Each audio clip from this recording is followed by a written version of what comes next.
hasil yang dilakukan di lapangan, yang mana kondisi di lapangan itu biasanya tidak seideal kondisi di laboratorium. Makanya sebenarnya hasil laboratorium itu adalah hasil paling idealnya.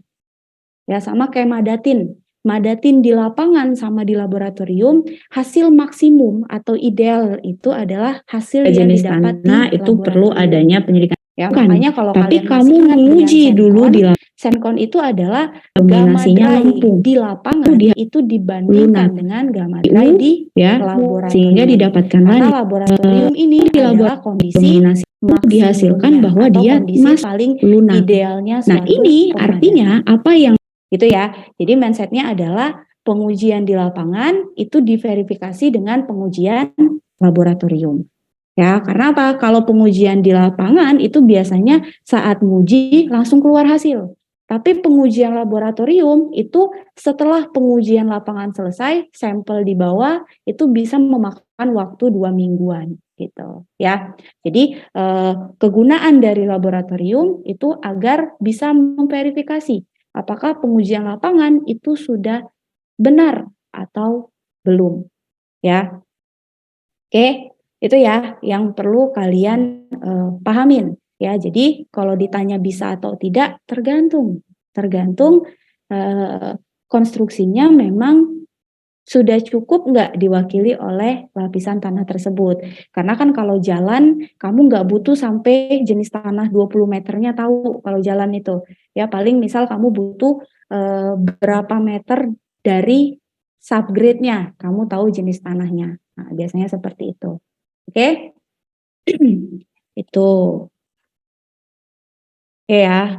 Nah, jadi kalau kita balik lagi, nah artinya penyelidikan lapangan sama laboratorium ini itu intinya sama-sama diperlukan oleh kita dalam kebutuhan merancang suatu struktur yang berhubungan dengan tanah, baik dia di atas tanah, baik dia di dalam tanah, ya atau apapun struktur yang memang akan ditopang oleh tanah tersebut, gitu.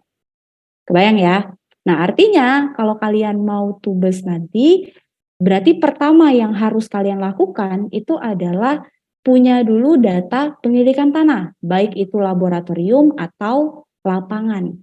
Yang mana data itu harus kalian olah untuk bisa digunakan dalam perencanaan.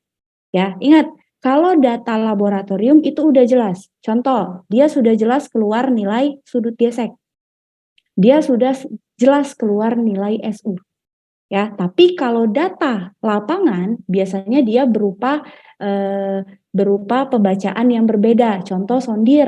Nah, kalian kan sudah belajar tuh kemarin sondir. Sondir itu dia akan mengeluarkan apa? Tahanan ujung dan juga hambatan lekatnya.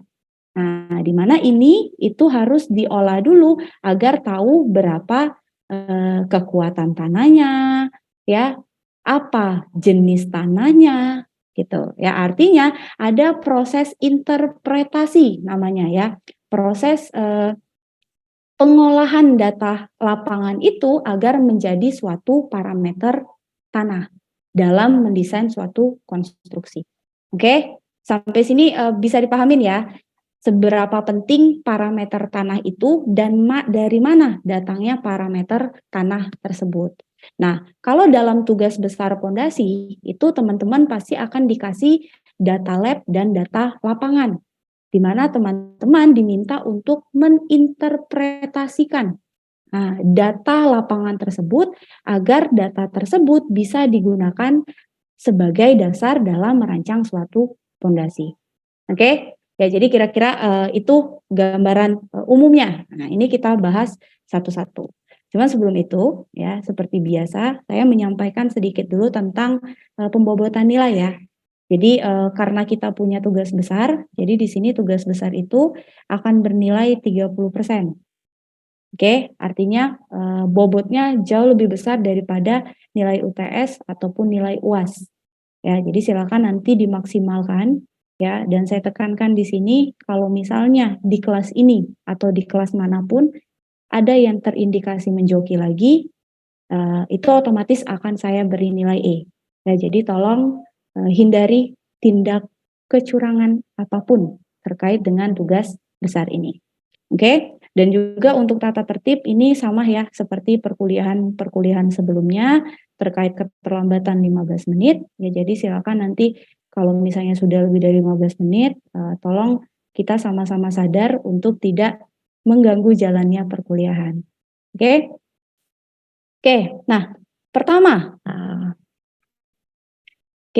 kalau kita ke definisi pondasi, ya, mungkin teman-teman itu ada yang mindsetnya mungkin ya, pondasi itu adalah yang menopang bangunan, gitu ya.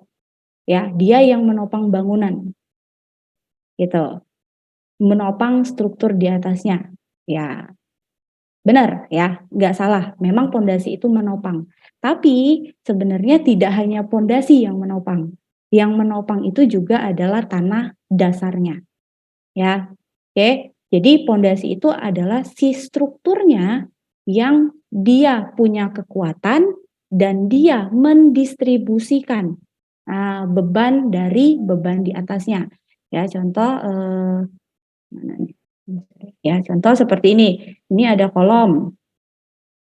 Nah, di sini ada pondasi batu kali. Ya, di sini itu ada gaya dari kolomnya. Nah, gaya ini itu pertama akan ditopang oleh si pondasinya.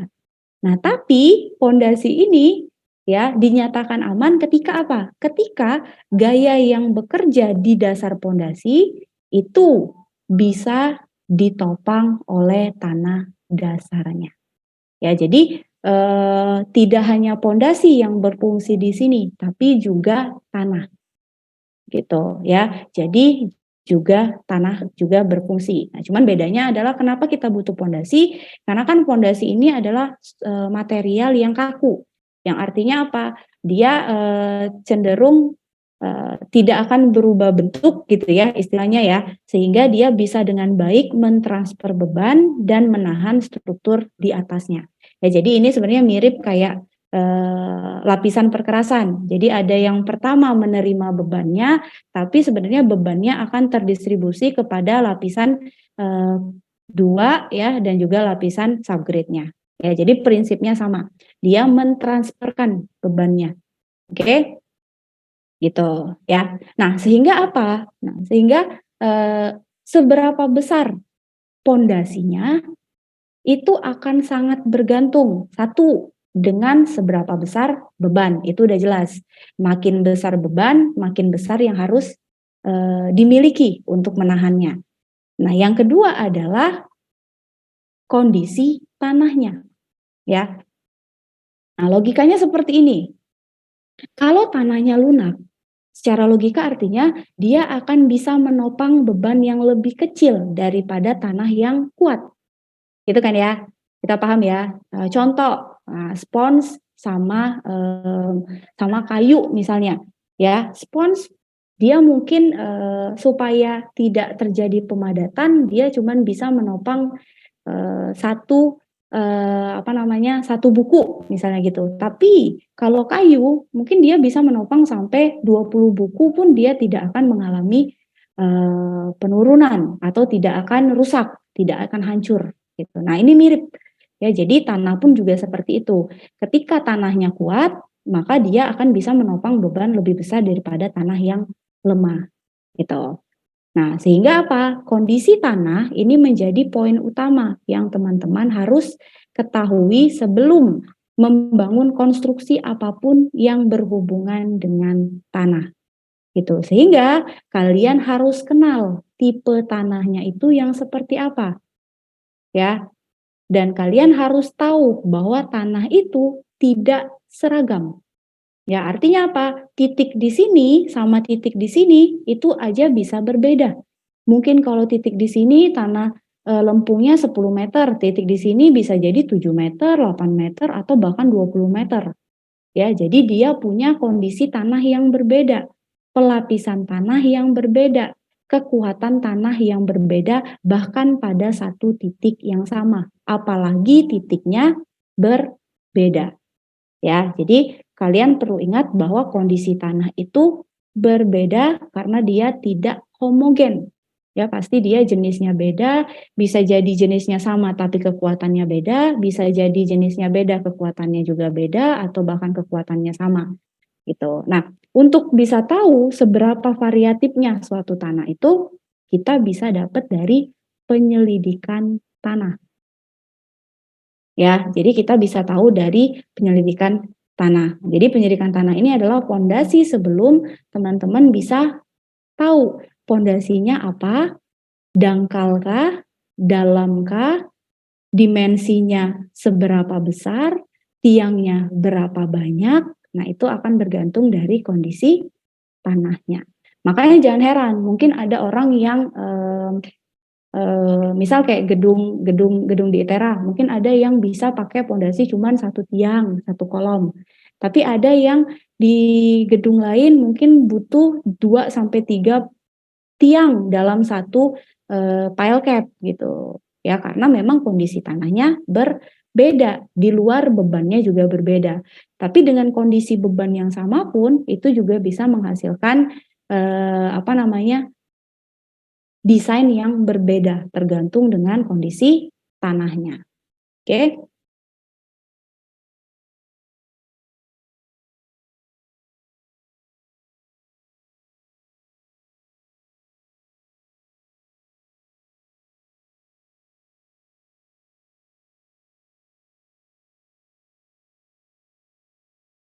Oke.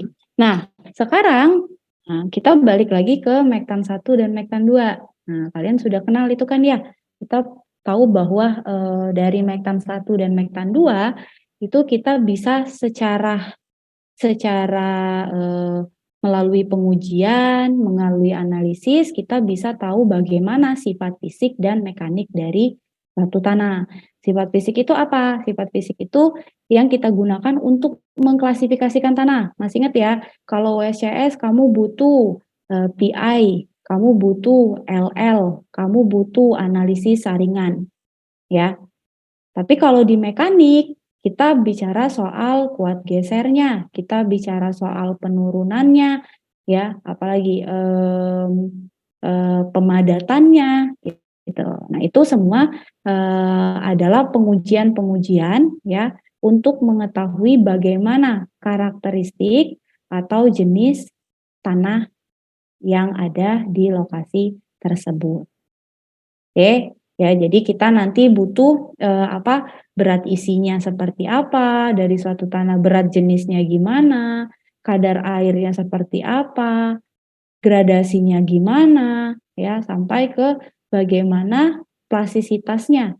Ya, karena apa? Tanah yang plastisitasnya tinggi itu biasanya dia berbeda perilakunya dengan tanah yang tidak plastis.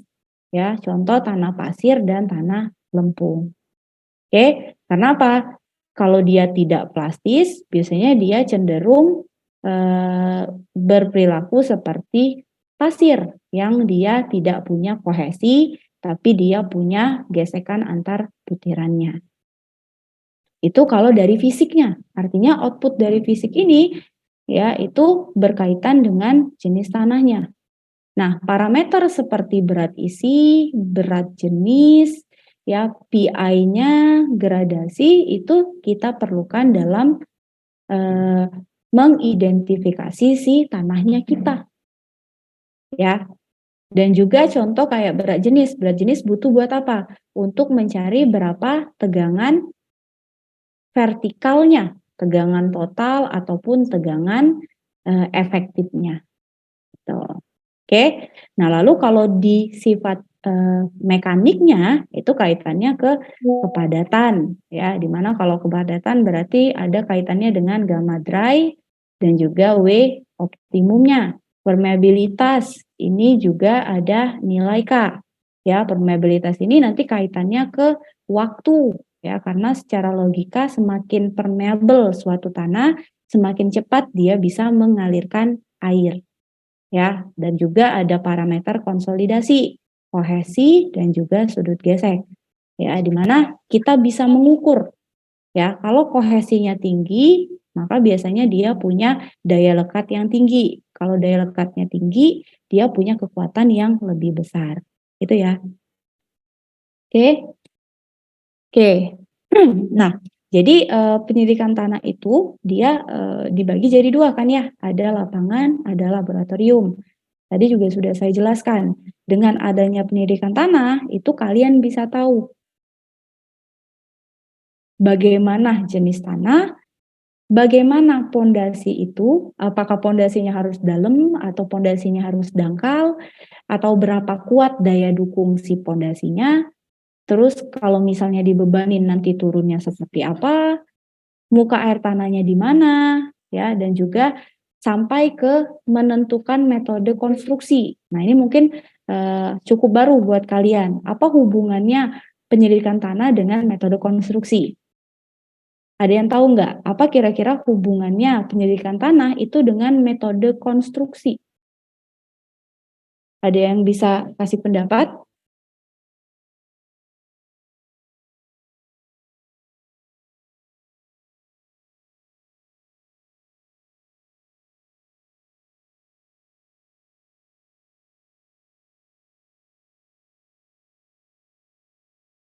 Izin Bu.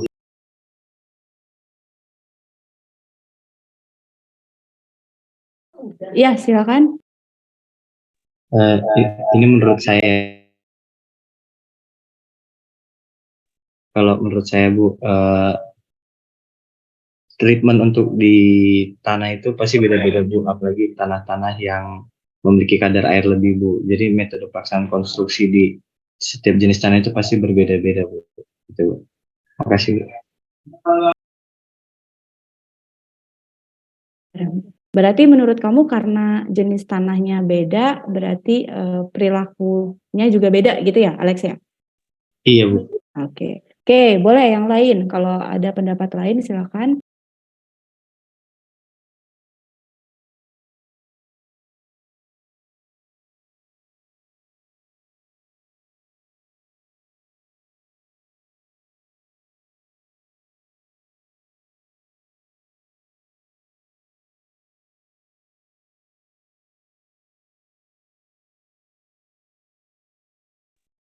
Izin Bu, Silakan.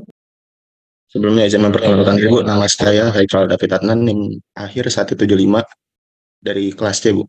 Mungkin menurut saya Bu, antara penyelidikan tanah dan metode konstruksi itu ini Bu, di penyelidikan tanah itu kita harus tujuannya itu untuk mengetahui gimana daya dukung tanahnya gitu Bu, atau apakah daya dukung tanahnya baik, buruk, atau mungkin sangat baik gitu. Jadi di metode konstruksinya nanti, khususnya di pondasi itu bakal ditentukan gitu Bu. Kayak untuk pondasi harus pakai pondasi yang dalam, kayak misalnya tiang pancang atau gimana gitu, kalau misalnya daya dukung tanahnya jelek gitu, atau mungkin kalau nggak layak, daya dukung tanahnya itu di penyelidikan tanah itu harus dipindah gitu Bu, tempat untuk konstruksinya. Mungkin begitu menurut saya. Oke, ya bisa juga ya. Jadi benar juga. Kalau misalnya tahu penyelidikan tanahnya, kamu bisa tahu jenis tanahnya apa kan ya. Sehingga nanti juga akan berpengaruh dari pondasinya seperti apa. Kalau pondasinya sudah berbeda secara logika, biasanya konstruksinya pun metodenya akan berbeda. Contoh tadi ya, Haikal bilang ada yang pancang, ada juga yang bor. Nah, itu tergantung apa? Tergantung kondisi tanah. Enggak semua tanah itu bisa dipancang. Maksudnya enggak semua jenis tanah bisa digunakan metode pemancangan. Gitu ya. Tapi semua tanah bisa dibor. Nah, jadi memang itu akan mempengaruhi kira-kira metodenya seperti apa. Karena apa? Seperti yang kayaknya sudah pernah bilang ya, kalau misalnya kita bicara proyek konstruksi, itu ada 3 aspek. Safety, jadi ini dari desain, biaya, sama waktu. Ya, artinya ya metode konstruksi itu akan mempengaruhi biaya dan juga waktunya, waktu dari pekerjaan konstruksi tersebut. Oke? Ya, jadi udah kebayang ya kenapa kita butuh penyelidikan tanah, terus juga nanti kaitannya seperti apa gitu, efeknya atau dampak dari penyelidikan tanah ini bagaimana itu kalian harus ketahui sehingga memang nanti awal mula sebelum dilakukannya perhitungan daya dukung, perhitungan penurunan, itu semua dimulai dulu dari interpretasi data tanahnya. Oke? Oke, nah selanjutnya kita ke pengujian tanah di lapangan. Oke, ya, jadi kalian bisa lihat di sebelah kiri ini adalah salah satu kegiatan pengujian di lapangan atau penyelidikan tanah di lapangan. Ya, jadi ini biasanya kita sebut sebagai NSPT, bukan NSPT, SPT atau Standard Penetration Test. Ya, jadi dia sistemnya menggunakan alat bor, gitu ya. Nah, output dari SPT test ini itu biasanya kita bisa dapat bagaimana pelapisan tanahnya, gitu. Dan ini adalah pengujian yang paling umum digunakan. Karena apa? Karena NSPT atau SPT ini biasanya sampelnya itu bisa diambil. Ya, jadi kalau kamu nguji SPT itu sangat mungkin kamu bisa sambil ngambil sampel untuk laboratorium. Jadi beda sama sondir. Ingat ya, kalau sondir itu kan cuma mempenetrasi. Kamu tidak bisa mengambil sampel apapun. Ya, padahal kan kita kan misalnya perlu tahu nih pada kedalaman 5 meter misalnya di lab sebenarnya kondisi tanahnya gimana. Nah, tapi kalau SPT itu dia pakai tabung. Nah, di mana tabungnya itu tabung pertama itu biasanya akan sampelnya diambil untuk dimasukkan ke dalam yang namanya core box. Ya, jadi core box itu adalah box di mana di box-box ini itu akan ditunjukkan kedalamannya. Contoh ini 20 sampai 21 meter. Jadi sepanjang ini adalah si sampel tanahnya. Ya, gitu. Nah, jadi nanti bisa terlihat secara penampakan, oh sampel tanahnya ini ternyata dia cenderung keras misalnya, atau dia cenderung lemah, lunak, atau seperti apa. Nah, itu bisa terlihat di core box. Ya, nah biasanya core box ini akan disimpan. Ya, jadi dia sampelnya itu akan disimpan, ya karena apa? Karena sering ditemui misal beberapa beberapa batu biasanya dia punya sifat yang melemah kalau misalnya terlalu lama terpapar udara. Nah, itu ada. Nah, biasanya kita bisa identifikasi dari core box. Ya, karena kan core box ini mungkin kamu nyelidikinnya itu pas di bulan Juli 2022 misalnya, tapi baru dilakukan perencanaan, anggaplah baru di bulan Desember atau seperti apa. Nah, sehingga memang kita bisa cross check, oh tanahnya itu gimana gitu. Apakah memang ada indikasi ditemui jenis batu atau jenis tanah yang ternyata kalau misalnya terpapar dia mengalami perlemahan atau mengalami reduksi kekuatan. Nah, kemudian dia juga bisa mengambil sampel tidak terganggu, yaitu di dalam tabung. Jadi ini mirip kayak kamu handbor ya. Tapi kan kalau handbor itu dia cenderung dangkal kedalamannya. Nah, tapi kalau dia sudah SPT itu dia bisa sangat dalam. Bisa sampai SPT itu bisa lebih dari 50 meter ya. Jadi dia lebih dalam pengambilan sampelnya gitu. Oke? Nah, jadi nanti sampel UDS ini diuji di laboratorium, sampel DS-nya itu disimpan ya untuk melihat bagaimana penampakan tanah pada kedalaman yang dicek gitu. Misal kayak 20 meter. Nanti bisa kelihatan oh 20 meter ini tercatat kekuatannya seperti ini atau tercatat jenis tanahnya seperti ini. Nah, untuk cross check-nya itu kita bisa lihat dari core box-nya. Gitu. Ya, dan juga core box ini juga yang menjadi dasar hasil dari pengujian itu bisa mengeluarkan misal jenis tanahnya pasir atau jenis tanahnya lempung atau dia lempung berlanau atau dia batu dan lain sebagainya. Oke. Nah, jadi kalau secara umum sebenarnya penyelidikan tanah di lapangan itu banyak ya, ada SPT yang saya sebutkan tadi, ada CPT, sondir yang sudah kalian pelajarin semester lalu, dan juga ada DMT, VMT, sama Fancier test. Nah, cuman yang sering kali kita gunakan adalah kedua pengujian ini.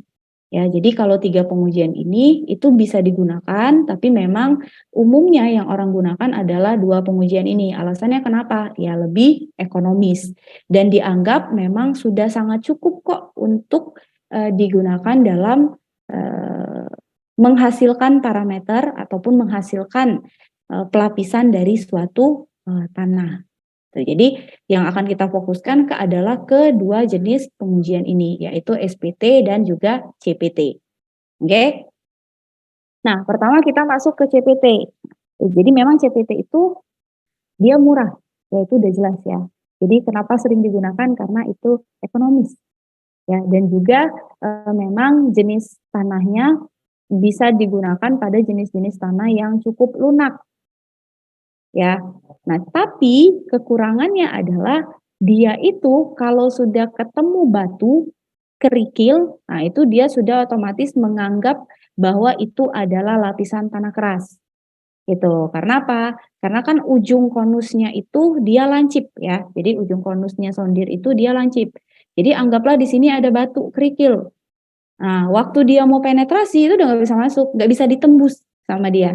Alhasil apa? Dia mencatat hambatan, bukan hambatan ya, perlawanan konus ujungnya itu sudah maksimal atau contoh yang 250 ya, 250 kg per cm kuadrat. Jadi dia seolah-olah menganggap, oh saya ketemu batu. Padahal ya ini batu sih, tapi batunya batu kerikil. Ya, bukan batu yang kita maksud, bukan batu intek yang kita anggap sebagai tanah yang paling keras, bukan. Makanya kelemahan dari CPT itu adalah dia tidak bisa digunakan pada jenis tanah yang berbutir kasar. Oke, itu kekurangannya. Tapi untuk interpretasi data gitu ya, ataupun persamaan-persamaan itu sudah banyak berkembang. Ya, artinya dengan CPT sendiri, kalian sudah sangat bisa untuk menghasilkan parameter-parameter tanah. Oke. Oke, nah ini bentuknya kira-kira seperti ini ya. Jadi ada konusnya di mana di ujung ini itu akan tercatat seberapa hambatannya, bukan hambatan, perlawanan konusnya. Jadi dari tanah yang dia penetrasi ini, dia akan baca, oh dia kekuatannya segini, gitu ya. Dan juga dia punya hambatan lekat yang bekerja di sekitar atau dikeliling dari konusnya. Makanya output dari CPT itu adalah tahanan ujung ya atau perlawanan konus ujung dan juga kumulatif hambatan lekat dan tahanan ujung. Makanya kalau di CPT kita punya 2 dial yang dibaca. Benar ya, satu dial itu membaca perlawanan ujung, satu lagi dial yang membaca hambatan lekat plus perlawanan ujungnya. Gitu. Oke, nah kalau dia yang CPTU, ya jadi kalau ini CPT aja. Jadi kalau CPT aja dia hanya mengukur ujung dan juga hambatan. Kalau dia CPTU, seperti namanya U ini adalah tekanan air pori. Ya, jadi dia juga bisa mengukur berapa tekanan air pori pada lapisan tanah tersebut. Gitu. Oke. Nah, ini contoh outputnya ya, output dari sondir. Ya, jadi yang ini, nah, mana? Oke, yang ini adalah hasil dari pengujian. Yang lainnya ini adalah hasil pengolahan datanya. Oke, nah yang bisa kita dapatkan adalah kurva seperti ini. Jadi kurvanya akan menunjukkan bagaimana nilai perlawanan konusnya. Nah, kalau dia di kondisi maksimum, nah ini seolah-olah dia menganggap di kedalaman ini itu sudah tanah keras, ya. Jadi sudah dianggap tanah yang punya kekuatan paling maksimal. Oke, sorry. Oke. Nah itu ya. Jadi ini pengolahannya saya rasa kalian sudah dapat pas ini ya, pas praktikum ya, walaupun tidak ditonton tapi kalian mengolah datanya untuk dapat si friction ratio-nya atau rasio gesernya, dapat juga berapa geseknya ya. Nah itu yang kita gunakan sebagai output dari pengujian si CPT gitu. Oke. Nah, ini kira-kira hasilnya. Jadi ini tahanan ujungnya. Jadi QC-nya yang di ujung. Kalau ini adalah rasio selimutnya, ya, dan ini adalah tekanan air porinya. Oke. Jadi 3 kurva ini, ya, kalau pada CPTU itu yang biasanya kita gunakan untuk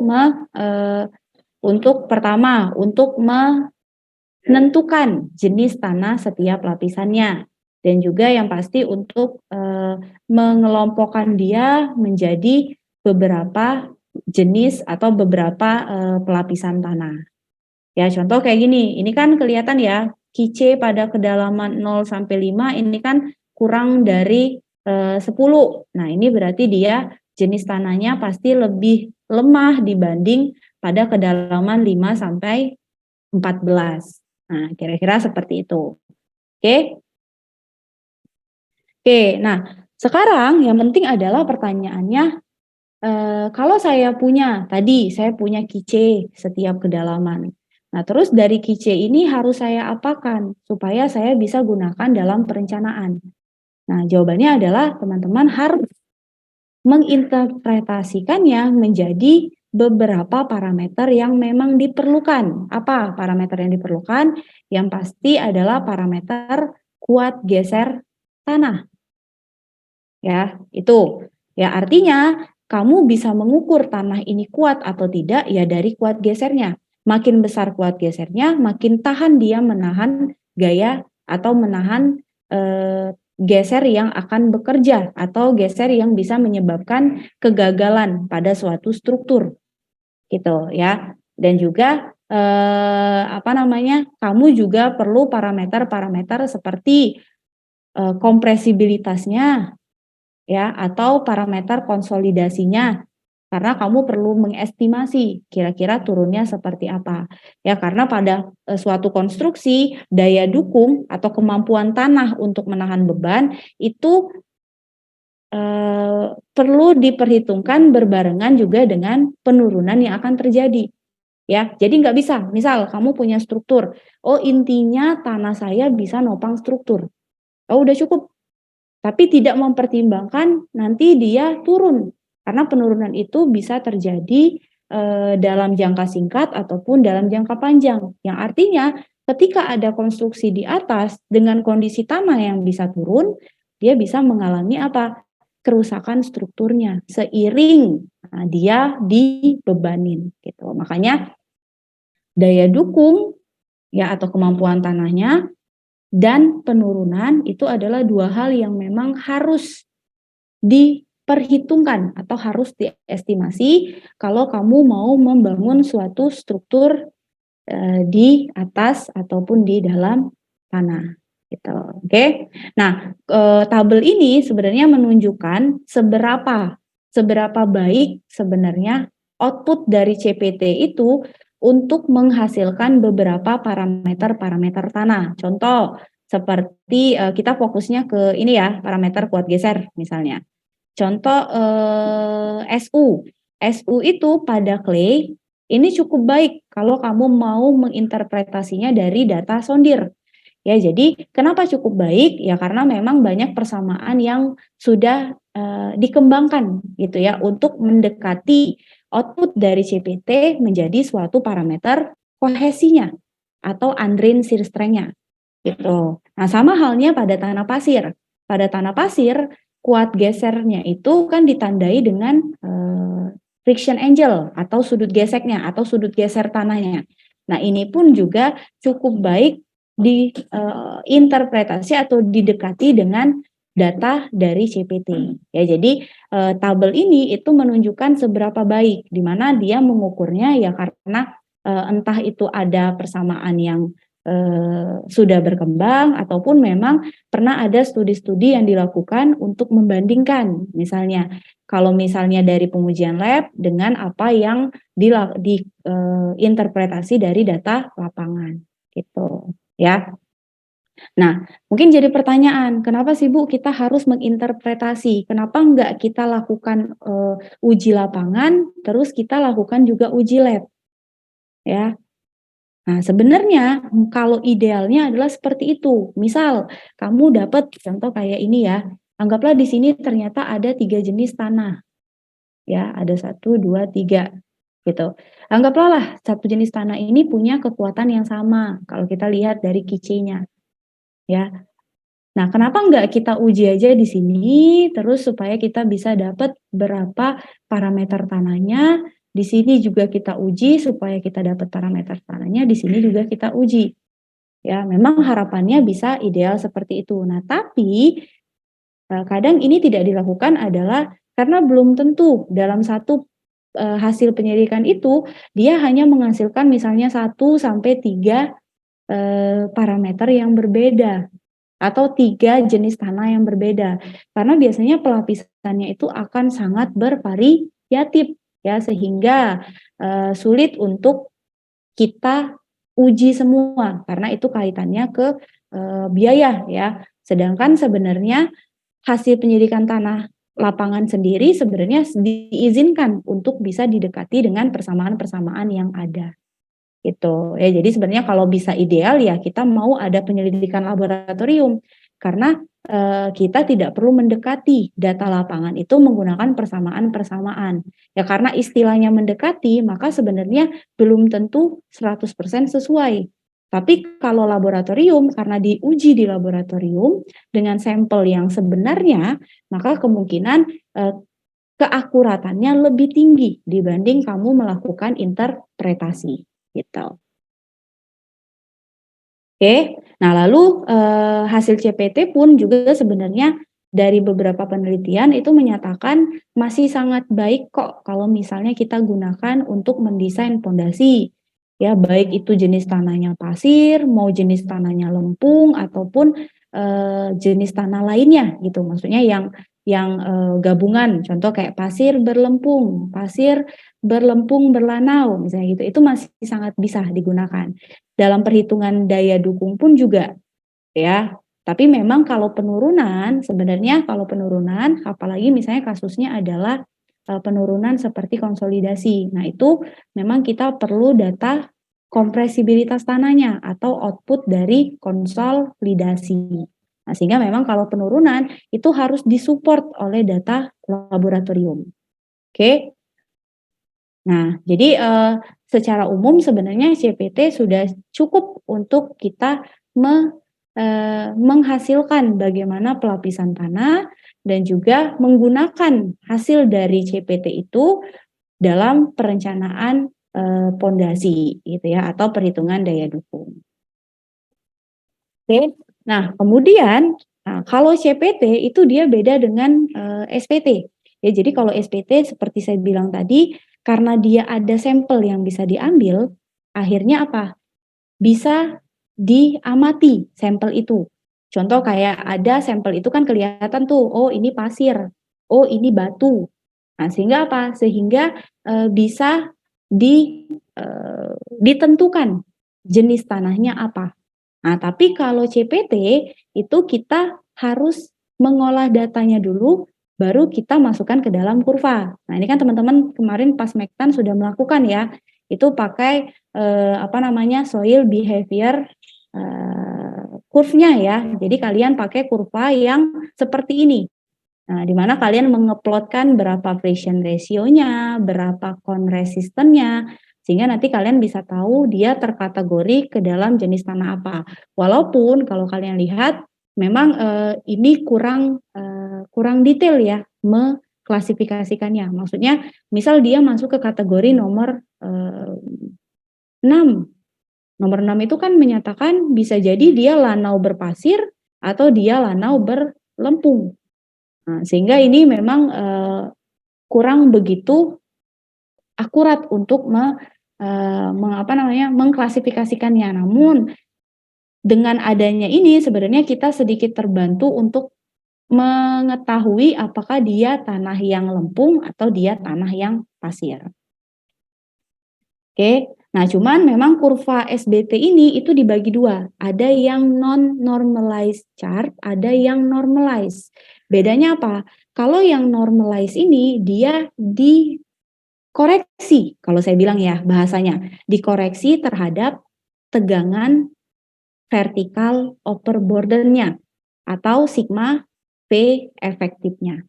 Ya, jadi dengan asumsi bahwa sebenarnya kalau makin dalam tanah itu diuji, maka akan ada tahanan yang lebih besar dari tanahnya dibanding kalau misalnya tanah itu pada kedalaman yang dangkal. Itu. Nah, sehingga memang dibuatlah satu kurva lagi, yaitu adalah normalized cone resistance, di mana ini ada koreksi terhadap tegangan upper bordernya atau tegangan efektif vertikalnya. Oke. Nah, memang kalau dibandingkan bisa dilihat sebarannya itu dia lebih baik ya kalau misalnya dikoreksi terhadap upper bordernya.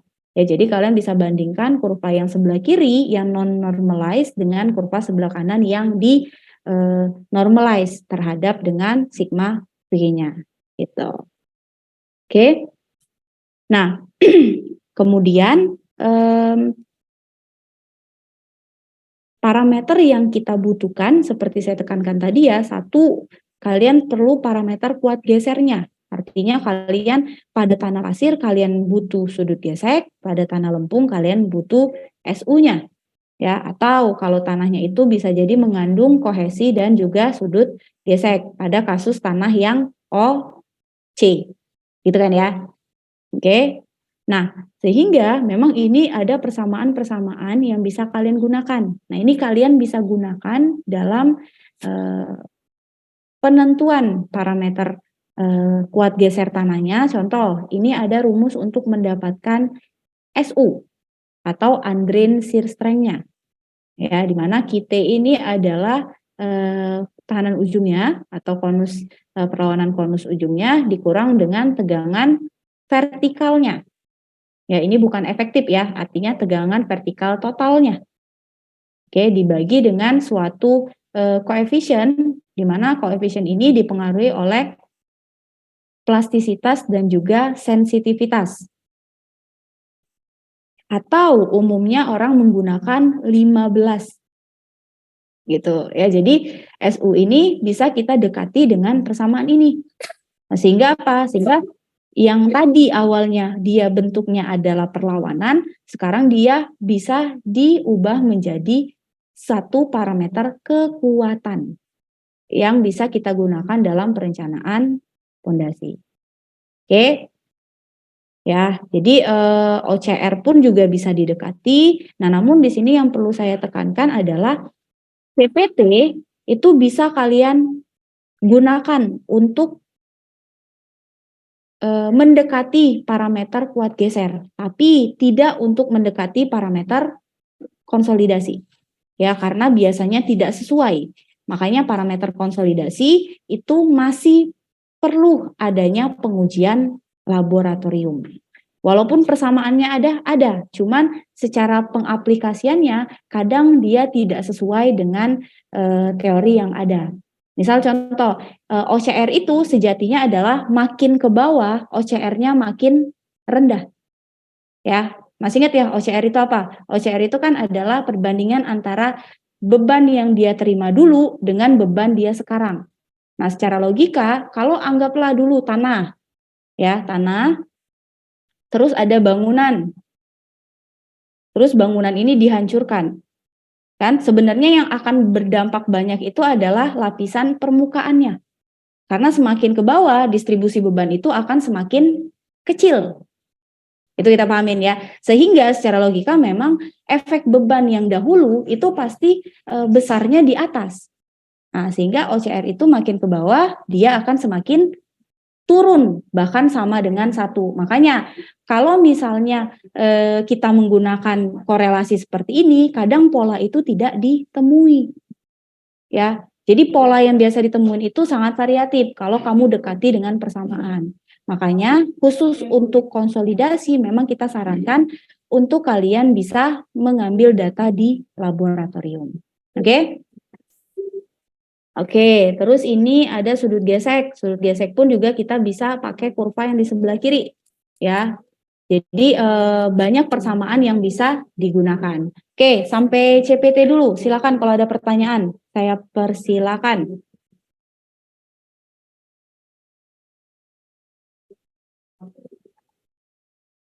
Bisa dipahamin nggak?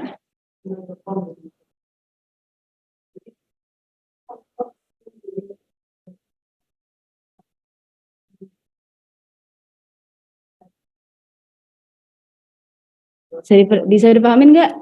Ada coba saya dikasih informasi paham atau tidak, itu aja.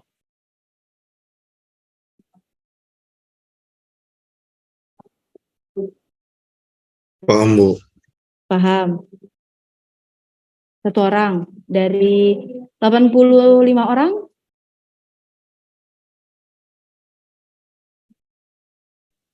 Sejauh ini cukup paham, Bu.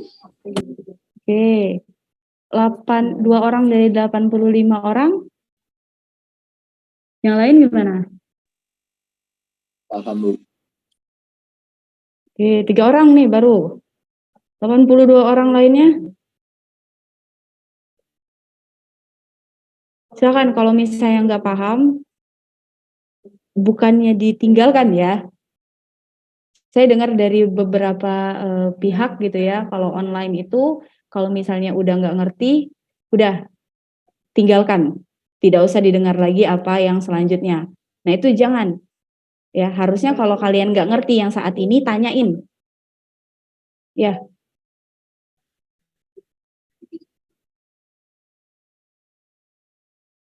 Ya, silakan kalau ada pertanyaan.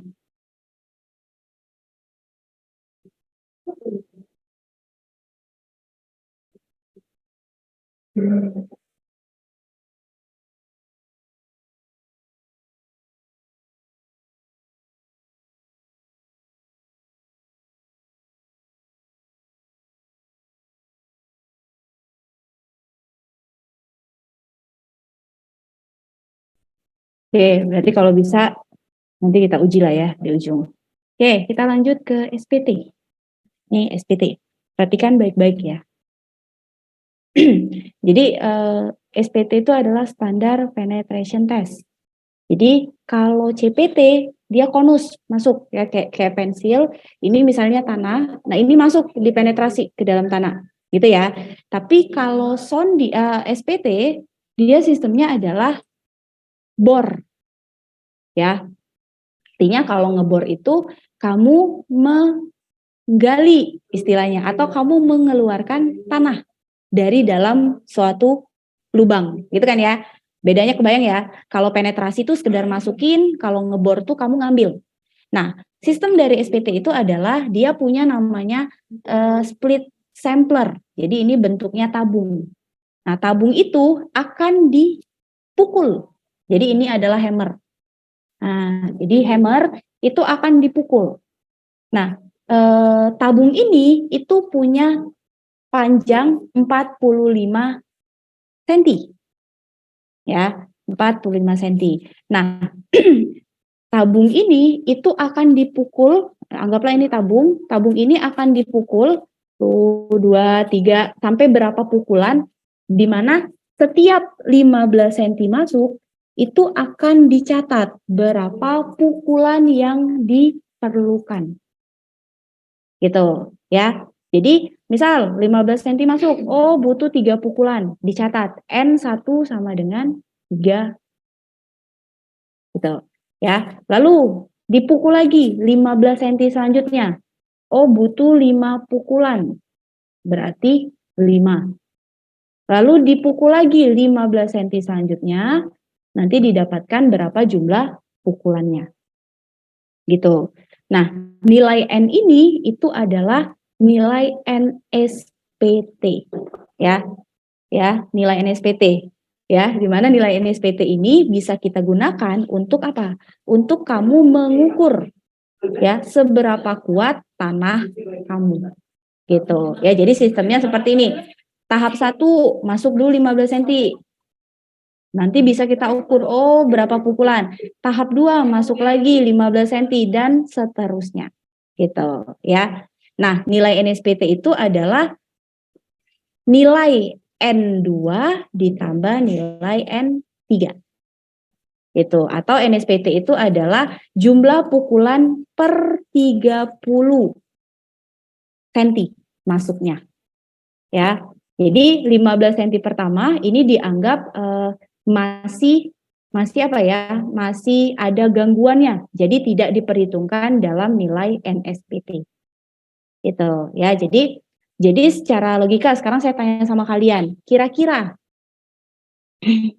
tanah itu kuat kalau pukulannya banyak atau kalau pukulannya sedikit? Sedikit, Bu. Sama Bu, setuju Bu, sedikit. Sedikit. Ada yang pendapat lain? Jadi pertanyaannya, lebih ya, banyak, Bu. lebih banyak. Siapa yang lebih banyak? Banyak. Lebih banyak Bu. Lebih banyak, Bu. Lebih banyak. Ya, jadi logikanya gini. Kalau misalnya 15 cm itu supaya bisa masuk, yang satu cuma 3 cm, yang satu 3 pukulan, yang satu 20 pukulan, jelas artinya lebih sulit memasukkan 15 cm itu kalau pukulannya lebih banyak. Artinya tanah itu semakin kuat karena nggak bisa dipenetrasi dengan pukulan yang sedikit. Gitu. Nah, logikanya itu ya. Jadi logikanya adalah artinya semakin banyak pukulan yang dibutuhkan, maka tanah itu semakin kuat gitu. Tapi kalau misalnya dipukul sekali dia bisa masuk 15 cm atau 30 cm, artinya dia sangat lunak. Gitu ya. Jadi semakin besar nilai NSPT, maka semakin kuat suatu tanah. Dan maksimum nilai NSPT itu adalah 60.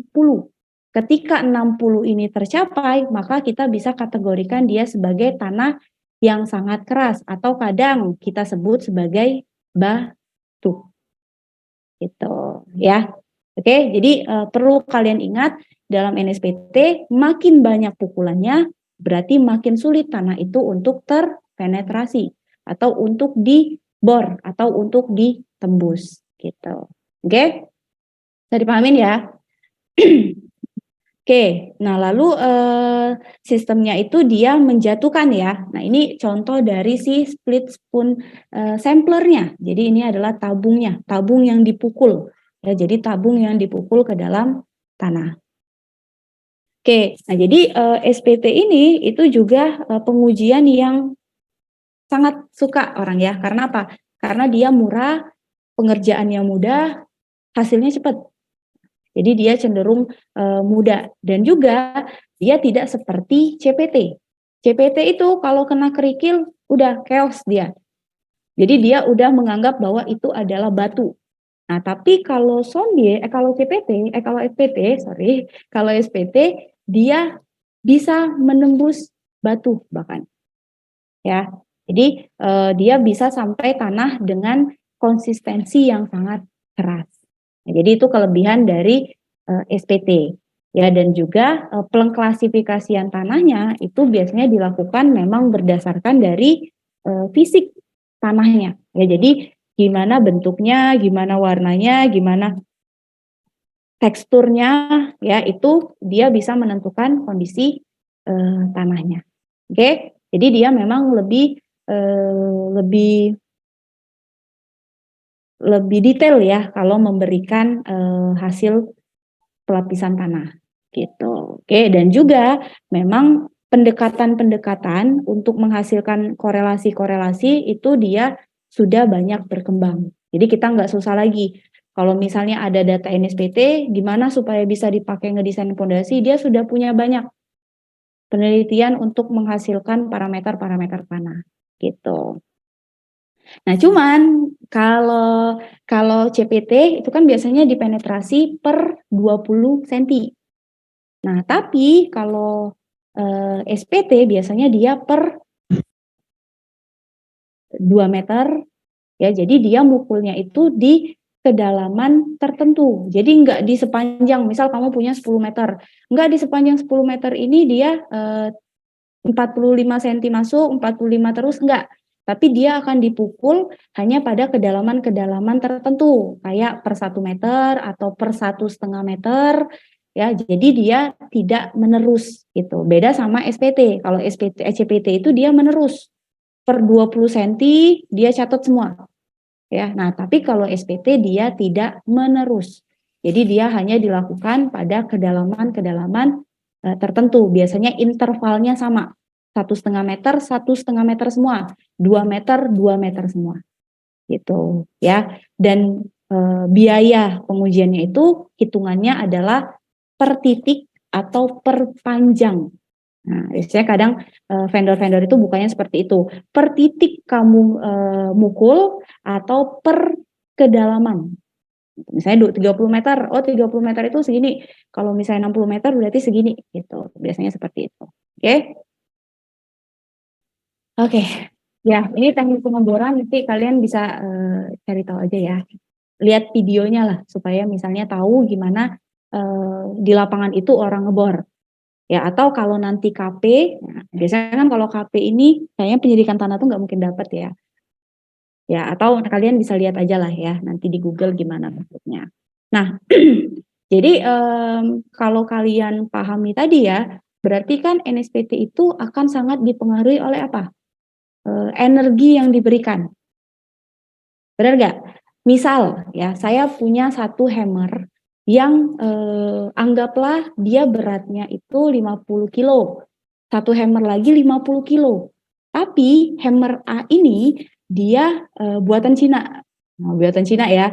Mungkin tulisannya 50 kilo. Tapi kalau dijatuhkan energi yang diterima sama si tanah itu hanya 50%. Ya, jadi misal hammer A itu dia hanya mentransfer energi ke tanah itu 50%. Sedangkan hammer B itu bisa mentransfer energinya itu 90%. Gitu, ya. Nah, kalau misalnya di hammer B itu kamu dapat NSPT-nya 20. Menurut kamu di A itu NSPT-nya lebih besar atau lebih kecil?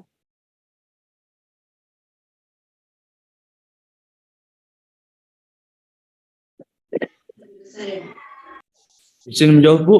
Mhm. Kalau menurut saya lebih besar, Bu. Kenapa? Karena efisiensinya, Bu. Lebih kecil dari hammer yang B. Karena efisiensinya lebih kecil. Ada pendapat lain?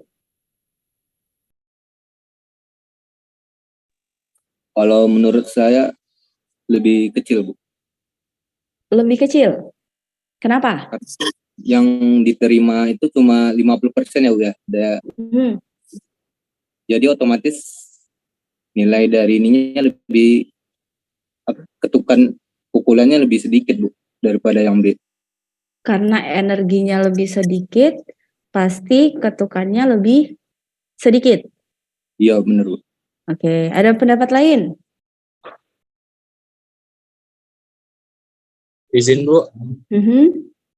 Kalau menurut saya lebih besar, Bu. Karena untuk yang 90% tadi berarti transfer energinya hampir seluruhnya tertransferkan, Bu. Sedangkan yang 50% itu hanya setengahnya, Bu. Jadi diperlukan lebih banyak pukulan gitu, Bu. Terima kasih, Bu. Oke, jadi lebih banyak pukulan. Ada yang lain? Dua tadi beranggapan bahwa dia NSPT-nya akan lebih besar. Yang satu akan lebih kecil.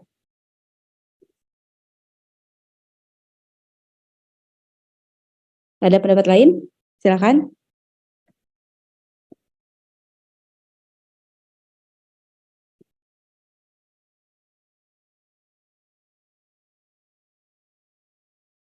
Nggak ada? Oke. Oke ya, coba.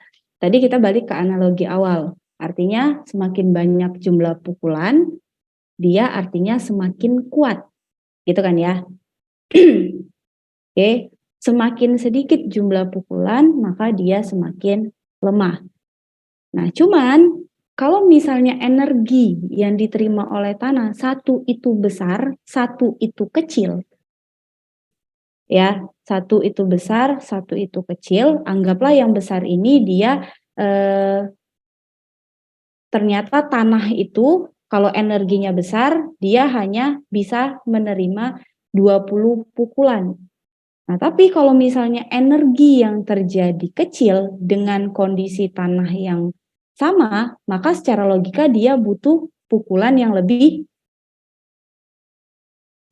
banyak, Bu. banyak. Ya, benar ya. Jadi kalau tanahnya sama, ini kan tanahnya sama dia, walaupun energi yang diterima beda.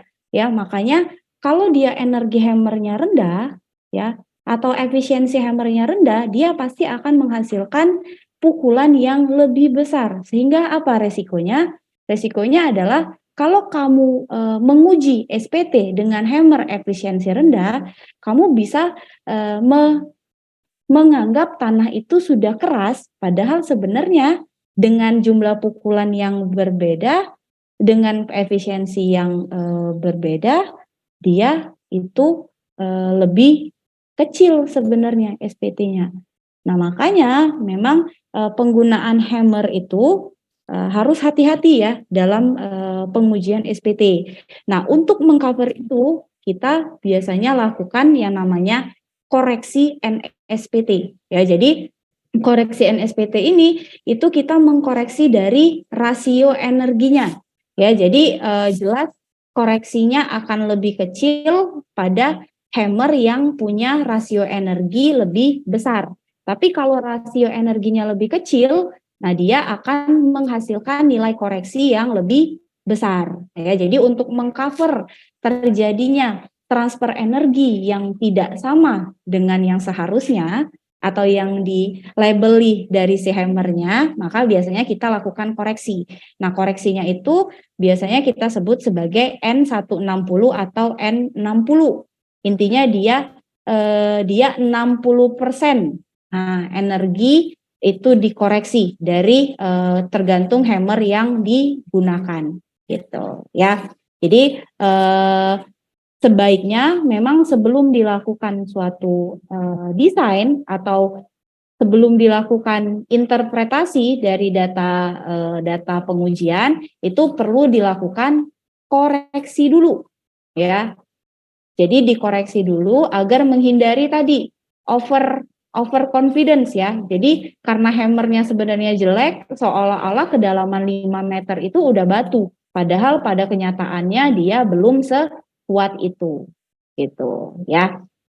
Nah, makanya baiknya nanti dilakukan koreksi dulu. Baik dia dikoreksi hanya terhadap 60%-nya atau dia dikoreksi terhadap N160. Jadi beda N60 sama N160 itu di CN. Kalau N60 tidak pakai CN. Ya, CN itu adalah terhadap overburden pressure-nya. Tapi kalau N160 dia terhadap tekanan overburden-nya atau sigma V0-nya. Gitu ya. Jadi bisa N160 atau N60. Jadi koreksinya intinya yang penting itu adalah si 60-nya. Ya, jadi harus kita koreksi terhadap energi 60% dari si hammernya gitu. Oke?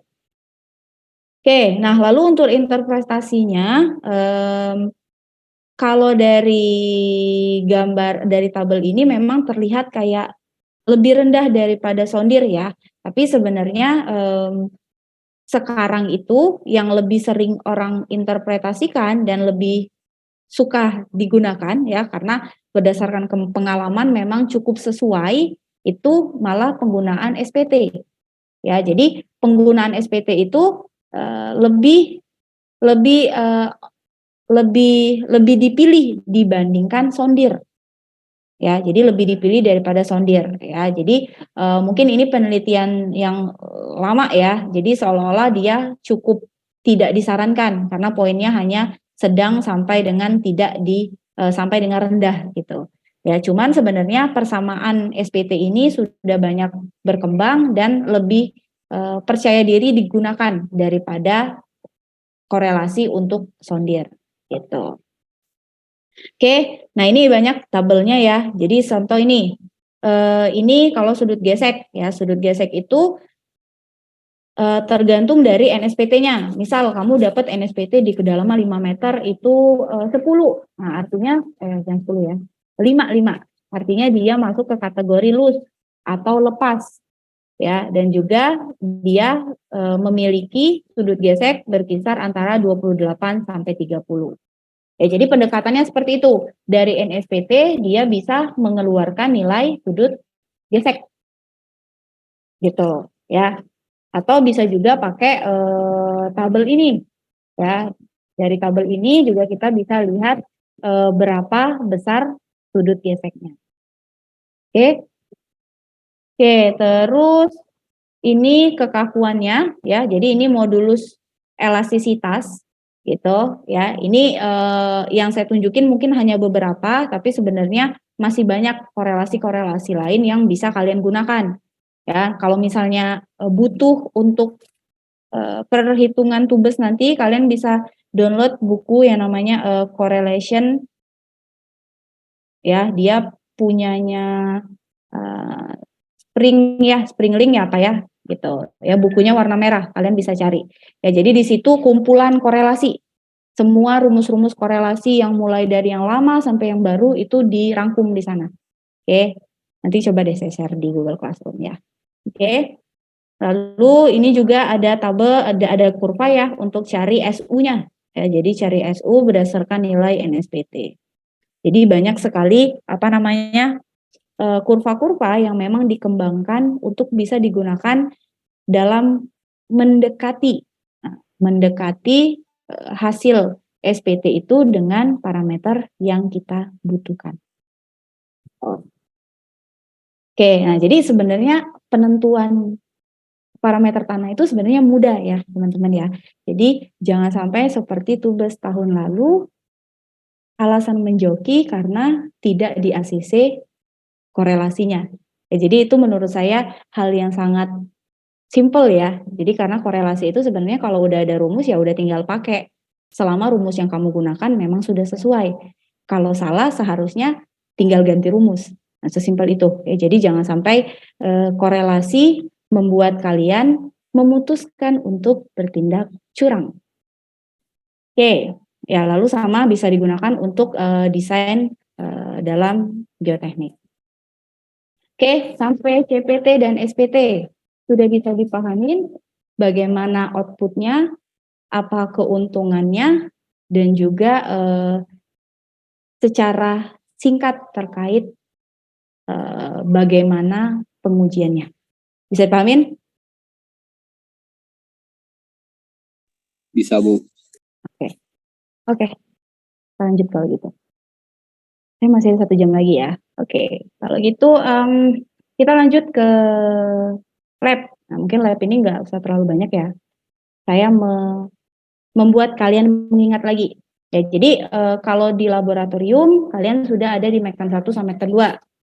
Ya, jadi kalau dulu saya hanya ada di Mektan 1 pengujian itu. Kalau di sini kita bagi jadi 2. Ada Mektan 1, ada Mektan 2. Harapannya apa? Ya supaya kalian lebih fokus lah.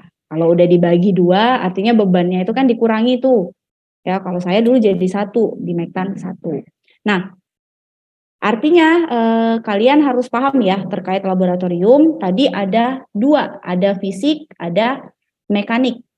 Ya, kalau fisik itu memang biasanya outputnya itu lebih ke untuk klasifikasi tanah. Ya, lebih ke untuk klasifikasi tanah, sama kita bisa mengetahui perilakunya secara fisiknya aja. Contoh kayak PI. PI itu kan sudah kelihatan kalau dia rendah atau kurang dari 7 atau bahkan non plastik, kita juga tahu pasti dia jenis tanahnya adalah berbutir kasar. Tapi kalau PI-nya sudah lebih dari 30, biasanya dia sudah terindikasi sebagai jenis tanah yang problematik atau tanah-tanah yang bermasalah, biasanya gitu. Oke, nah itu secara karakteristik umum tanahnya ya untuk pengklasifikasian. Nah, tapi kalau mekanik, nah ini sudah lebih dalam lagi. Contoh CBR. CBR itu kan salah satu parameter tanah yang kita perlukan dalam perencanaan jalan. Yang artinya CBR ini mengukur daya dukungnya. Makin tinggi CBR, maka dia semakin baik untuk dijadikan subgrade suatu jalan. Di mana persen itu kan adalah perbandingannya terhadap bahan yang maksimumnya gitu ya, bahan maksimumnya gitu. Oke, lalu ada permeabilitas. Permeabilitas juga kan kita bisa tahu artinya air itu nanti gimana kalau dia mengalir di dalam lapisan tanah tersebut. Kalau dia permeabilitasnya tinggi, artinya dia semakin cepat untuk mengalir. Semakin rendah permeabilitas, maka semakin lama waktu yang dibutuhkan. Oke, lalu kaitannya juga ke kuat geser dan kompresibilitasnya. Nah, di mana dua hal ini itu penting untuk tujuan perencanaan struktur. Ya, karena apa? Karena semua struktur apapun itu pasti akan interaksinya dengan tanah. Mau dia jembatan juga ada pondasinya. Ya, mau dia mungkin cuman bak misalnya, tapi dia butuh daya dukung tanahnya. Ya. Jadi semua jenis konstruksi itu dia perlu ditopang di atas atau ditopang oleh tanahnya. Oke? Oke. Capek ya. Coba kita lanjut. Terus ini sifat fisiknya. Ya, jadi ada kadar air. Ya, jadi kalau kadar air dia mengukur berapa kandungan air di dalam tanah. Ya, di mana dia adalah perbandingan dari berat air dengan berat solidnya. Oke, nah kalau saya tanya, kadar air bisa lebih dari 100% atau tidak?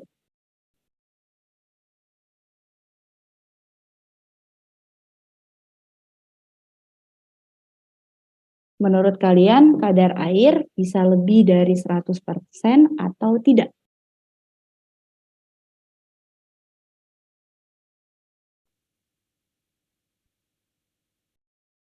Bisa nggak?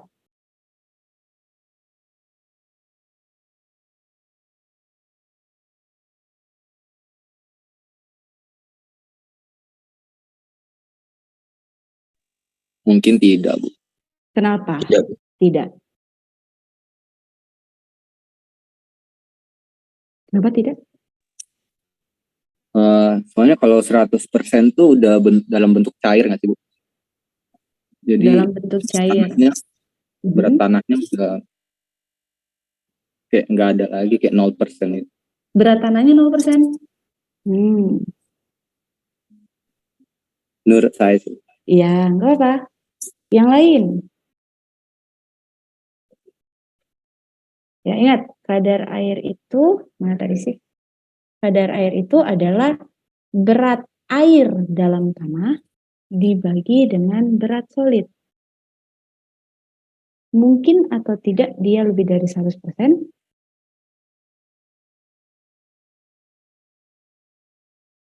Jawabannya adalah mungkin. Izin, Bu. Hah? Nggak jadi, Bu. Kenapa nggak jadi? Silakan. Jawabannya mungkin. Kayaknya Mungkin udah. kenapa? Udah terjawab tadi. Kenapa bisa mungkin?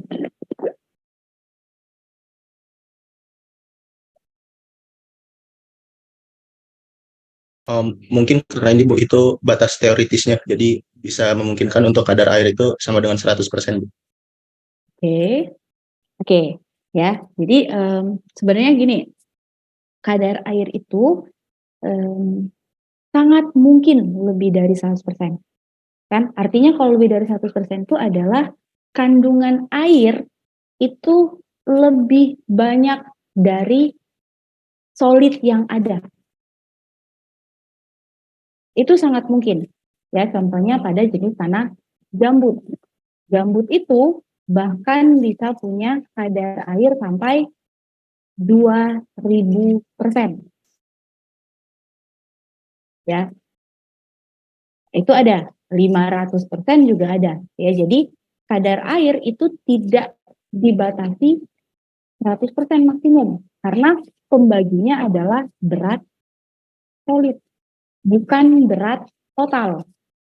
Ya, artinya apa? Bisa jadi misal ada volume ada berat tanah itu 30 gram. Bisa jadi 5 gramnya solid, 25 gramnya air. Itu bisa. Ya, jadi kalau kadar air dia tidak terbatas hanya maksimal 100%. Enggak, dia bisa lebih dari itu. Karena perbandingannya adalah kandungan air dengan solidnya. Gitu. Oke? Itu ya, pengujiannya kan mudah ya, tinggal masukin oven. Oke, terus GS. Oke, GS ini sebenarnya diperlukan juga untuk mengklasifikasikan, karena biasanya kalau jenis tanahnya seperti lempung, pasir, biasanya dia punya nilai di atas 2,5-an. Ya, umumnya seperti itu. Nah, tapi semakin tanah itu mengandung organik, dia biasanya mengandung berat jenis yang lebih rendah. Ya, jadi dia kayak contoh gambut itu bahkan bisa punya GS sekitar 1, maksimal tuh sekitar 1,5-an. Ya, jadi dia sangat ringan beratnya gitu. Ya, jadi specific gravity bisa kita gunakan untuk mengklasifikasikan si tanahnya. Oke. Lalu berikutnya itu adalah ansar. Nah, ansar itu biasanya kita lakukan untuk mengetahui distribusi butiran pada tanah berbutir kasar. Oke, ya jadi dari ansar kamu bisa mendapatkan bagaimana distribusi ukuran butiran pada tanah berbutir kasarnya. Oke, baru nanti untuk berbutir halus itu kita mengujinya melalui pengujian hidrometer. Di mana di sini anggapannya butiran tanah itu seperti bola ya, yang dia punya kecepatan untuk jatuh atau untuk mengendap. Nah, biasanya secara logika makin berat ya, maka dia akan punya kecepatan yang lebih cepat daripada butiran yang lebih kecil. Nah, biasanya dia diolah dari asumsi itu ya, terkait dengan hidrometer. Oke, nah lalu untuk klasifikasi tanah biasanya kita pakai apa? 3 ya.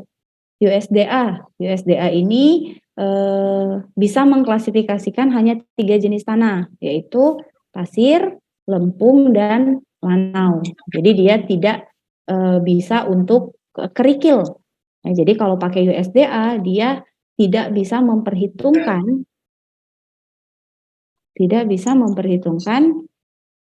si kerikilnya. Oke. Oke, lalu kalau ASTU ini kita pakai notasinya apa? A1 sampai A7. Ya, masih ingat ya, A1 sampai A7. Nah, karena ASTU ini adalah standarnya jalan, makanya dia mendeskripsikan notasi tersebut itu sebagai tanah yang baik, sebagai dasar subgrade, tanah yang jelek sebagai dasar subgrade, atau tanah yang sangat jelek gitu. Oke. Nah, sedangkan yang terakhir itu adalah USCS yang bisa mengklasifikasikannya itu menjadi tanah berbutir halus dan tanah berbutir kasar. Ya, dan juga dia mempertimbangkan bagaimana gradasi butirannya, bagaimana plastisitas tanahnya, yaitu dia pertimbangkan. Oke, makanya memang yang paling umum kita gunakan adalah USCS. Ya, karena dia lebih detail memang untuk mengklasifikasikan tanah. Gitu. Oke. Oke, nah lalu ini Atterberg ya, masih ingat ya, Atterberg itu ada yang liquid limit, ada yang plastic limit. Kalau liquid limit itu kita menggunakan ketukan ya, jadi menghitung ketukannya. Kalau yang plastic limit itu kita membentuk sampel ya seperti ini ya, jadi kayak panjang-panjang seperti itu. Nah, ya, lalu nanti dari kedua pengujian ini itu akan didapatkan berapa kadar airnya dari batas cair dan berapa kadar air dari batas plastisnya. Baru nanti kita bisa dapat berapa indeks plastisitas atau plasticity index, yaitu liquid limit dikurang dengan plastic limit gitu ya. Itu untuk Atterberg. Oke, jadi Atterberg itu kita mengukur di kondisi plastik ini berapa kadar airnya. Oke, yang kita ukur adalah batas plastik dan batas cair. Artinya batas itu kondisi di mana dia belum cair dan dia belum plastik. Gitu. Oke. Nah, selanjutnya ada konsolidasi. Ya, masih ingat ya, konsolidasi ini kita pakai oedometer, di mana di sini kita mengadopsi teori Terzaghi, yaitu 1D consolidation. Jadi, satu dimensi konsolidasi, di mana sampel tanah kamu dikekang secara horizontalnya. Jadi, dia nggak boleh ngembang ke kanan, nggak boleh bergerak secara lateral. Dia cuma boleh bergerak secara horizontal. Nah, nanti dari konsolidasi ini memang kita akan dapat parameter-parameter yang dibutuhkan dalam menentukan besarnya penurunan tanah. Oke. Tuh, lalu ada direct shear, sama untuk dapetin parameter kuat geser. UCS juga kuat geser, tapi lebih ke untuk tanah berbutir halus. Dan juga ada triaksial. Ada triaksial UU, triaksial CU, triaksial, satu lagi CD. Ya, ada 3. Oke, nah itu tentang pengujian laboratorium. Ya, jadi kalau misalnya kita balik lagi ke awal tadi saya jelaskan, perlu diingat adalah penyelidikan lapangan, ya, itu keuntungannya adalah kamu bisa dapat pelapisan tanah pada suatu titik yang diuji. Ya, bisa sampai 20 meter, bisa hanya 5 meter, bisa sampai 30 meter, dan seterusnya. Tapi pengujian laboratorium dilakukan pada titik tertentu, pada kedalaman tertentu. Ya, di mana pengujian laboratorium biasanya digunakan untuk memverifikasi hasil pengujian lapangan. Ya, contoh kayak gini, itu sering terjadi. Misal di bor itu kebacanya adalah pasir berlempung. Nah, ternyata waktu dilihat analisis saringannya, ternyata dominasinya malah lempung. Nah, ya, sehingga dia punya plastisitas. Nah, itu kita bisa mengetahui, oh ternyata ini harusnya bukan pasir. Ya, ini harusnya lempung. Nah, itu bisa kita identifikasi kalau kita punya data laboratorium gitu. Oke. Oke, sampai sini ada pertanyaan dulu nggak? Kalau nggak ada kita lanjut.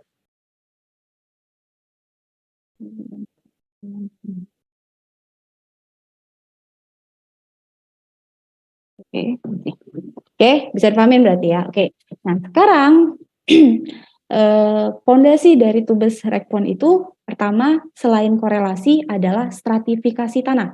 Apa itu stratifikasi tanah? Stratifikasi tanah itu adalah gambaran pelapisan tanah. Gambaran pelapisan tanah. Begini, ya. Kamu punya data bor. Saya harus nunjukin data bor dulu ya. Bentar. Manakah? Ini pipet saya kelihatan ya. Nah, ini bor. Ini kelihatan ya, sebelah kanan ini adalah boring log kita nyebutnya. Maaf Bu, ini masih di whiteboardnya Bu. Oke, sorry. Saya coba buka lagi ya. Sudah terlihat? Sudah Bu. Oke. Oke, jadi lihat di gambar yang kanan ini. Nah, ini sebelah kanan. Sorry. Jadi gambar sebelah kanan itu adalah boring log. Jadi ini adalah hasil dari pengujian SPT.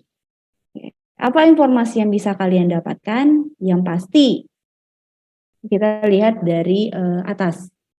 Pertama itu adalah identitas pengujiannya. Diuji siapa, untuk proyek apa, gitu kan ya. Nah, lalu kalau kalian ke sebelah kanan, itu ada informasi terkait kedalaman pengujian, ya. Jadi seberapa dalam sih dia diuji. Nah, lalu ada tulisan GWL. GWL itu adalah groundwater level. Jadi kedalaman muka air tanah, atau ini biasanya ditandain di sini nih. Ya, notasinya adalah seperti segitiga, terus di bawahnya ada garis-garis seperti itu. Itu adalah kedalaman muka air tanah. Oke. Nah, dan biasanya itu ada koordinat. Ya, jadi di mana titik itu diuji. Itu ada. Dan juga ada informasi terkait siapa yang uji, waktunya seperti kapan, dan juga beberapa itu bahkan menuliskan jenis alatnya itu apa. Otomatika atau dia pakai yang manual. Itu biasanya ada juga. Oke. Jadi di atas ini itu adalah informasi umumnya. Oke. Nah, di sebelah kiri ini adalah kedalaman. Ya, jadi dia akan menunjukkan kedalaman sampai ke akhir titik pengujiannya. Oke, sebelah kanannya ada bor lagi, ada GWL atau MAT, lalu ada simbol, dan yang di sini ini yang kalian lihat bentuk garis seperti ini, terus ada yang bentuk seperti ini. Ya, jadi kalau bentuk garis seperti ini menunjukkan titik pukulnya. Ya, jadi kayak saya bilang tadi, dia intervalnya 2 meter atau intervalnya 1,5 meter. Ya, nah itu ini adalah titik dia memukulnya. Ya, sedangkan kalau yang garisnya seperti ini, itu adalah lokasi undisturbed sample yang dia ambil. Oke, ya, jadi itu informasinya. Ya, jadi ini titik dia mulai memukul, gitu. Nah, di sebelah kanan biasanya dia sudah kasih informasi, deskripsi dari tanahnya. Contoh, di kedalaman ini dia dapat tanahnya itu adalah pit. Di kedalaman ini dia dapat tanahnya adalah clay. Ya, jadi keuntungan dari boring log adalah dia bisa kasih langsung informasi jenis tanahnya. Bahkan simbolnya pun bisa dia keluarkan. Ya. Oke. Nah, baru kalau kamu ke sebelah kanan, nah ini nanti menunjukkan kedalaman UDS-nya di mana, kedalaman pengeboran SPT-nya di mana, dan juga di sini ada N1, N2, dan N3. Ya, yang kita gunakan adalah N1 dan N2.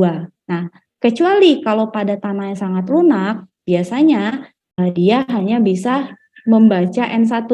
Kenapa bisanya membaca N1? Artinya ketika satu kali dipukul, dia bisa masuk sampai 100 cm.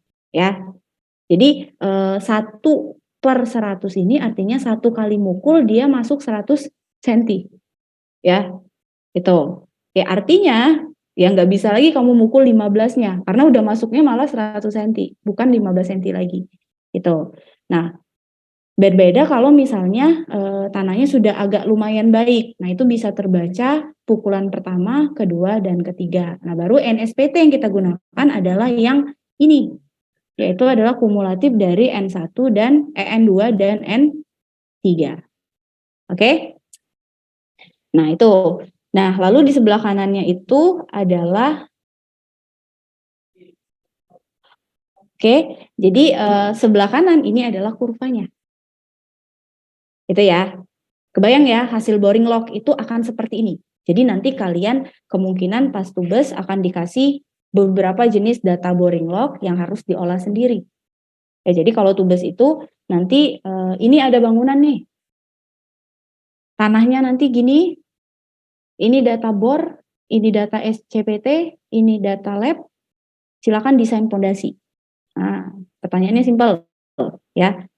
Ya, jadi yang pertama kalian lakukan adalah identifikasi dulu si data bornya. Oke.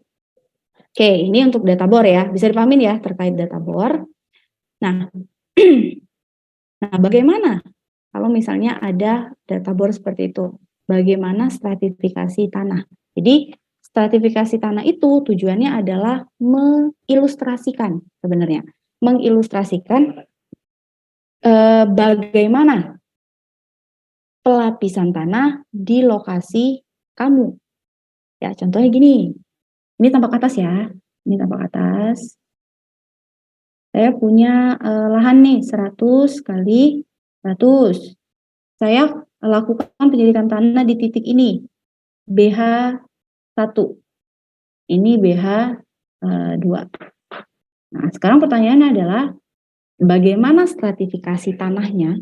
Itu pertanyaan ya. Bagaimana stratifikasi tanah di lokasi tersebut? Nah, pertama yang harus teman-teman lakukan itu adalah cek data setiap bornya. Nah, contoh di sini saya paparin BH1.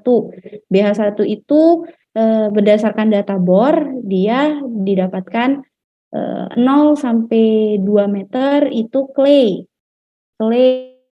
high plasticity. Ya, lempungnya itu konsistensinya lunak. Oke, 2 sampai 5 meter ada pasir dengan konsistensi yang lepas. Oke, ya. Lalu 5 sampai 10 itu ada pasir lagi tapi dengan konsistensi yang sangat padat. Oke? Gitu ya. Lalu di BH2 itu saya dapat ternyata di kedalaman 0 sampai 3 meter itu adalah lempung yang sangat lunak. Terus di kedalaman 3 sampai 4 meter ada pasir yang sangat lepas. Lalu 4 sampai 6 meter saya ketemu pasir yang agak padat. Nah, baru nanti di 12 meter saya ketemu pasir yang sangat padat. Nah, sekarang bagaimana stratifikasinya? Pertama, lihat dulu elevasi permukaan tanah. Tahu ya elevasi permukaan tanah ya. Jadi di sini dia ngebor itu elevasinya sama atau tidak. 2 bor ini. Ya, ini kalau kasusnya 2 bor ya. Kalau 1 bor pelapisan tanah itu ya ini. Ini sudah pelapisan tanah. Ya. Tapi kalau dia ada 2 bor, maka stratifikasi tanahnya itu biasanya kita buat menggabungkan 2 titik bor ini. Jadi seolah-olah kamu mengambil garis di sini, itu kamu buat stratifikasi tanah. Oke?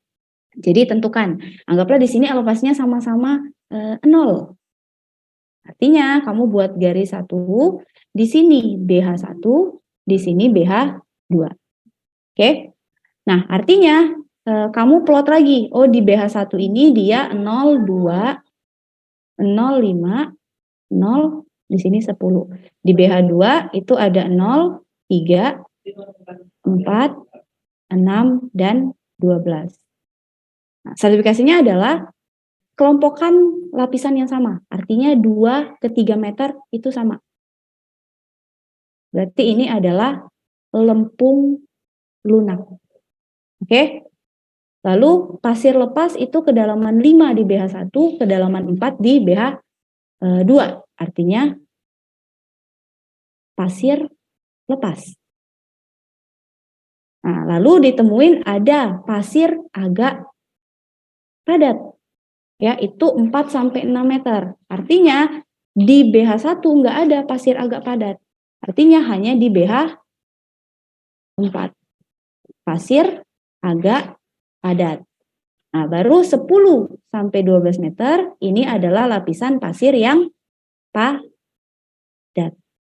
Itu. Kebayang ya? Jadi prinsip dari stratifikasi tanah itu mengilustrasikan pelapisan tanahnya. Ya, jadi nggak usah pusing stratifikasi tanah itu seperti apa. Intinya dari bor, silakan kelompokkan kalau jenis tanahnya sama atau konsistensi tanahnya sama. Gitu. Oke, sampai sini dulu. Ada pertanyaan nggak?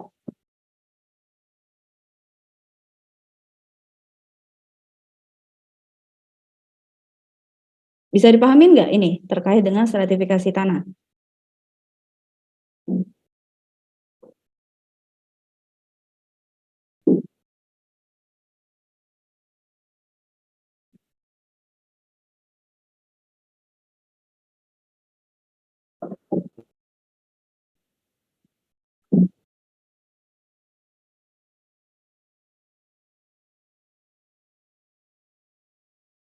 Bisa pahamin nggak? Apa perlu saya kasih kuis ya? Mungkin kita buat kuis kali ya untuk mengukur. Oke, Kalau nggak ada pertanyaan berarti saya anggap ya paham ya. Oke, jadi kita, nah kalau dari gambar yang agak lebih, apa namanya, lebih bagus lagi ya, lebih advance lagi. Nah ini kalian bisa lihat ada 4 boring log. Ini menghasilkan satu stratifikasi tanah. Ya, jadi jenis tanahnya sama, itu dia dijadikan satu lapisan yang sama.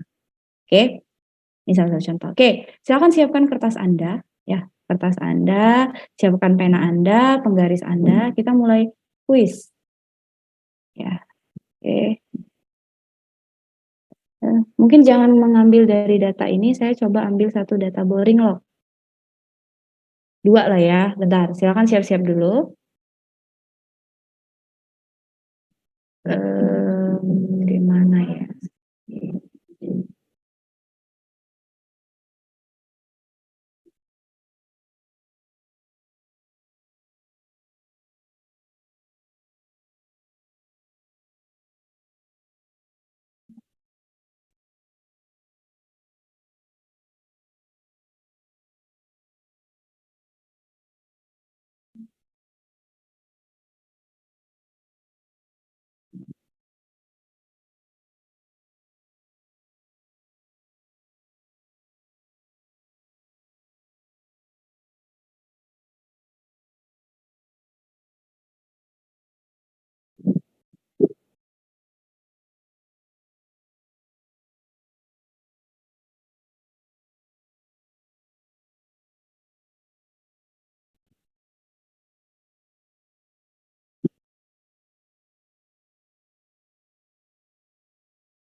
Sebentar.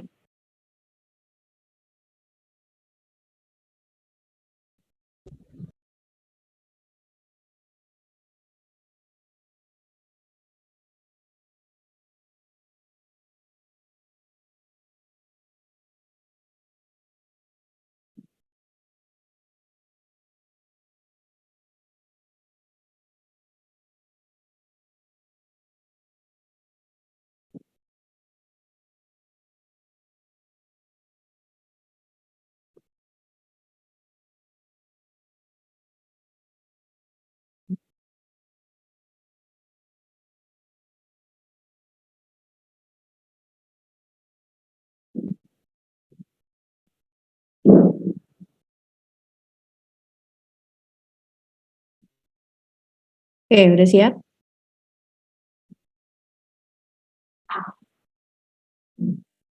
Di atas.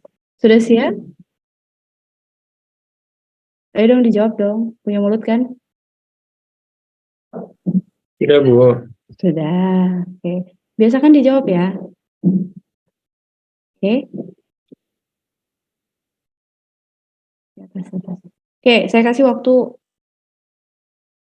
sampai perkuliahan ini selesai. Lamaan ya? Lamaan nggak? Tidak, Bu. Tidak, Bu. Oke, 20 menit ya. Saya kasih. Ini ada 2 bor, kiri dan kanan. Silakan buat stratifikasi tanahnya ya. Di sini saya anggap bahwa permukaannya sama-sama di 0. Ya, tolong gambarkan lapisan tanahnya dan juga gambarkan juga di mana elevasi muka air tanahnya. Oke. Jadi silakan gambarkan stratifikasi tanahnya. Saya kasih waktu 20 menit, artinya 15.50 itu harus dikumpul. Ya, ini saya anggap sebagai kuis pertama. Silakan.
Izin bertanya, Bu.